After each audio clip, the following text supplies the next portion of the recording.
కృష్ణమోహన్ రెడ్డి, ధనుంజయ రెడ్డిల్ని ఏదైతే మ్యాజిస్ట్రేట్ ముందు ప్రవేశపెట్టినటువంటి సందర్భంలో కీలకమైన పరిణామాలు చోటు చేసుకున్నాయి అన్నటువంటి విషయాన్ని తాజాగా చెప్తూ ఉన్నారు. ఏదైతే వైఎస్ఆర్ కాంగ్రెస్ పార్టీ తరఫున లాయర్లు స్పష్టంగా చెప్తున్నటువంటి పాయింట్ ఏంటంటే, ఈ సందర్భంగా ఇప్పుడు న్యాయస్థానం కీలకమైనటువంటి వ్యాఖ్యలు చేశారు న్యాయమూర్తి.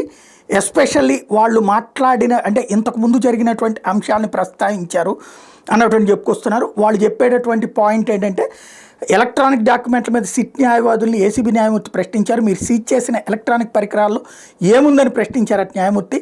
ఎఫ్ఎస్ఎల్కి పంపామని సిట్ అధికారులు చెప్పారట. కోర్టు ద్వారా కాకుండా నేరుగా ఎలా పంపిస్తారని ప్రశ్నించిందట కోర్టు. సిట్ న్యాయవాది వాదనల మీద న్యాయమూర్తి ఆసక్తికరమైన వ్యాఖ్యలు చేశారు.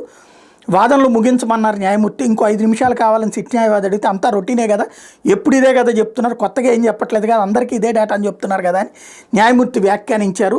కాబట్టి వాళ్ళకి అసంతృప్తి ఉందని. బట్ అక్కడ రిమాండ్ ఇస్తున్నారు కదా, ఆ వ్యవహారం అయితే నడిచిపోతుంది.